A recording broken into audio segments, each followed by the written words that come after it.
Al comienzo de la misa he dicho, hoy celebramos al gran San Gregorio Magno. Eso es una redundancia, porque magno ya significa grande, San Gregorio el Grande. Y digo, hoy celebramos al gran Gregorio el Grande. Es que era muy grande, es que dentro de los papas y de los santos, pues hay algunos que ocupan, si cabe, un lugar más grande. Y este es uno de ellos. Gregorio, un hombre superdotado en muchos aspectos.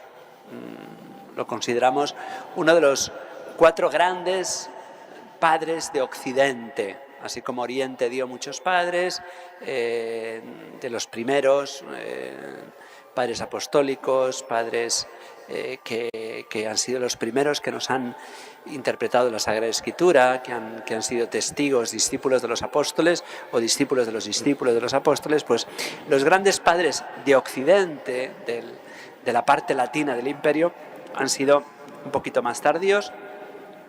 San Jerónimo, San Agustín y San Ambrosio, que son de la misma época, y más tardío, podríamos decir el último gran padre de la Iglesia, es este San Gregorio Magno, que nace a finales del siglo VI y muere a mediados del VII, a principios del VII, perdón.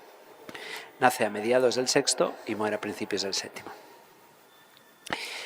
Pertenecía a una familia muy rica de Roma. Sus padres, que son santos, Gordiano y Silvia, su padre era senador y tenían muchas tierras y palacios. En el mismo Monte Celio tenían su palacio. Él era nieto de un papa, porque entonces los papas se podían casar, y es bisnieto del papa Félix III, familiar del papa Agapito I. Tenía 2 tías que también están canonizadas, religiosas, Tarsila y Emiliana. Y esta familia santa y rica y santa, más importante ser santo que ser rico, pues no se conformaban con disfrutar de sus riquezas, pues realmente ellos que vivieron una época muy difícil, porque es la época de la decadencia del Imperio Romano. El Imperio Romano había sido, después de las persecuciones, había alcanzado un esplendor muy grande gracias a que el cristianismo lo bautizó, y entonces la Iglesia supo sacar lo mejor del Imperio Romano. Ya había el Imperio sacado lo mejor de la filosofía griega, y el derecho romano, con su capacidad, la capacidad que tienen los romanos de organizarse, ya digo, a través de su derecho, a través de sus instituciones, pues Gregorio había visto el esplendor de este imperio, pero yo desde niño ya lo había visto caer, pues porque propiamente el Imperio Romano ya había caído cuando él había nacido. San Agustín ve el comienzo del fin, y San Gregorio pues disfruta de las grandezas del Imperio Romano, pero ya va viendo su decadencia. San Gregorio siempre pensó que el mundo llegaba a su fin, que no importa que lo pensemos, es bueno que pensemos que el mundo llega a su fin, porque a lo mejor no llega a su fin en nuestra época, pero así nos ayuda a estar preparados. Es bueno que cada día lo vivamos como si fuera el último, es bueno que vivamos sabiendo que nuestra vida es efímera y que nuestra vida se puede acabar ya. Hoy están muy mal vistas las personas que dicen, pues el mundo se puede acabar ya. No, queda mucho. Pues no sabemos si queda mucho.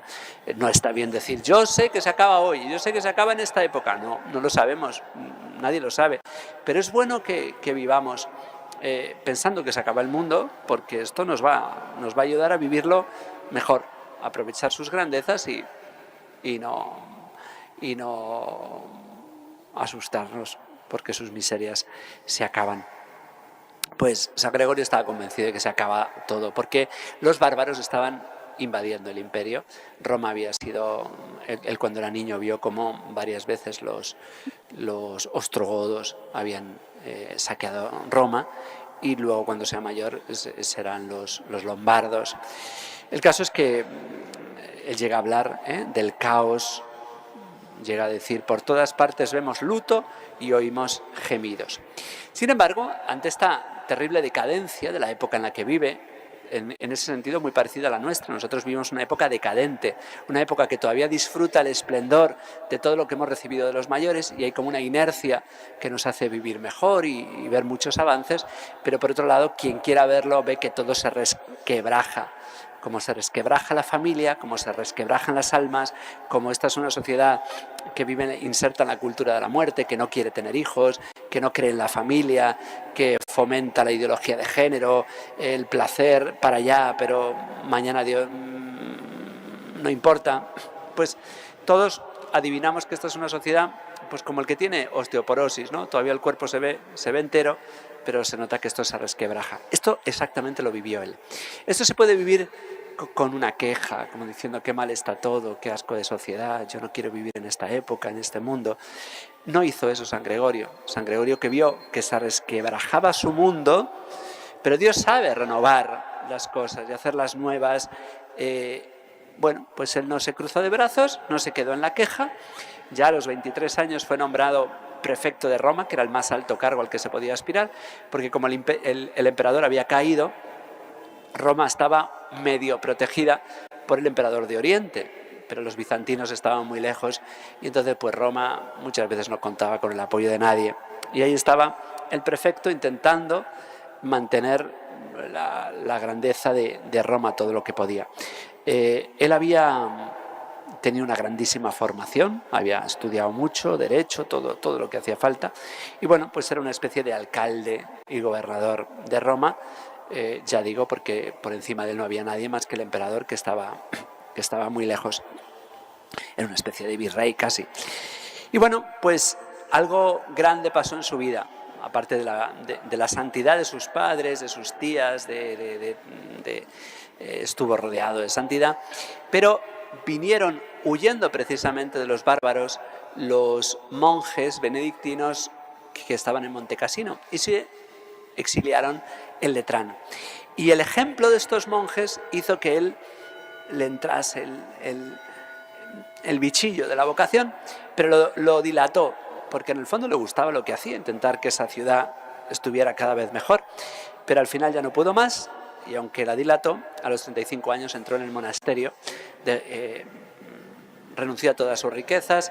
De hecho, el palacio que heredó de sus padres lo convirtió en un monasterio, en el Celio, y los palacios que tenían sus padres en Sicilia también llegó a armar seis monasterios, ni más ni menos.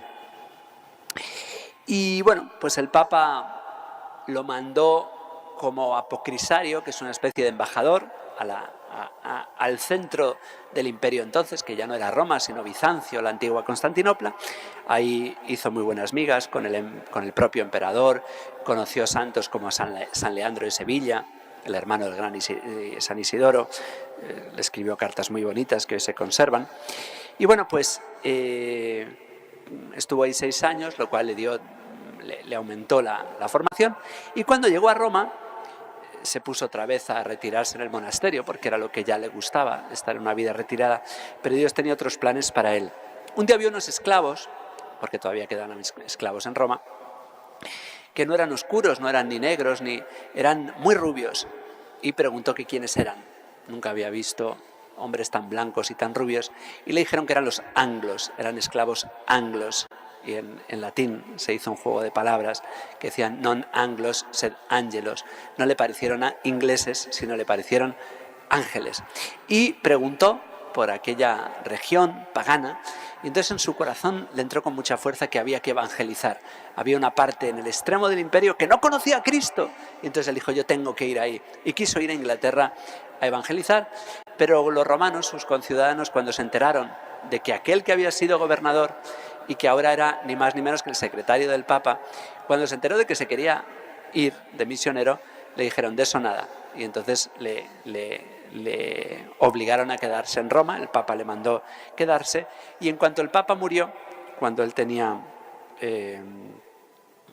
50 años, fue elegido Papa, y ahí empezó el papado de San Gregorio. Entonces Gregorio pues tuvo que pactar con los lombardos que invadían Roma, hizo muchísimas obras de caridad, convirtió Roma en un hospicio, en un granero para que nadie pasara hambre.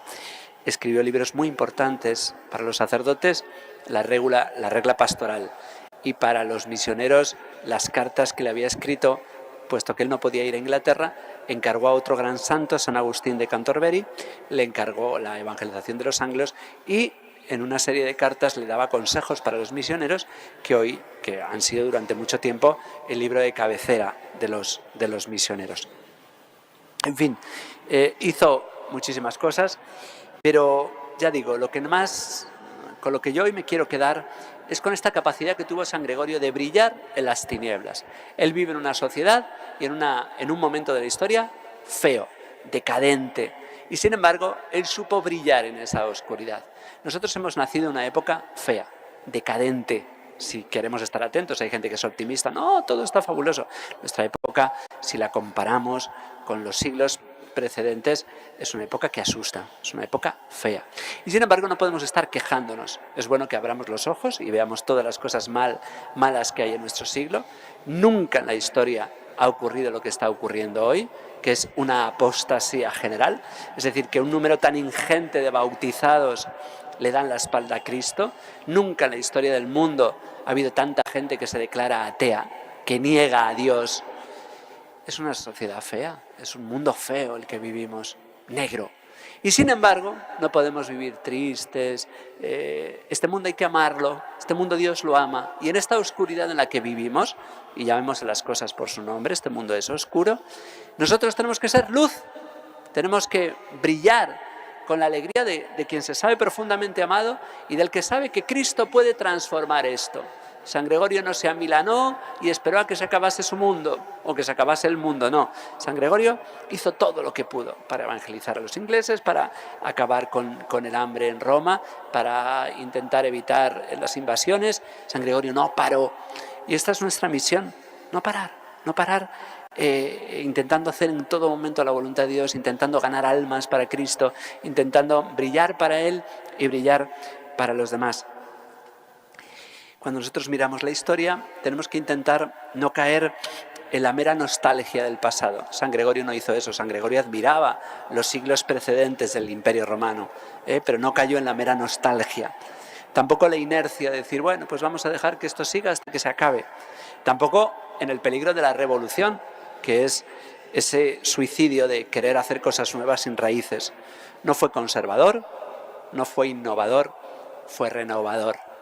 El conservador simplemente se cruza de brazos y espera mantener lo que hay, pero se conserva la carne muerta. El fuego de la tradición no se conserva, se renueva. Y no se trata de innovar, de hacer cosas nuevas por hacer, solo porque son nuevas. Se trata de renovar, de lo que hemos recibido, mantenerlo vivo y expandirlo y hacerlo más luminoso, más fuerte, más fogoso. Esa es nuestra misión. Este es el sano equilibrio en la historia.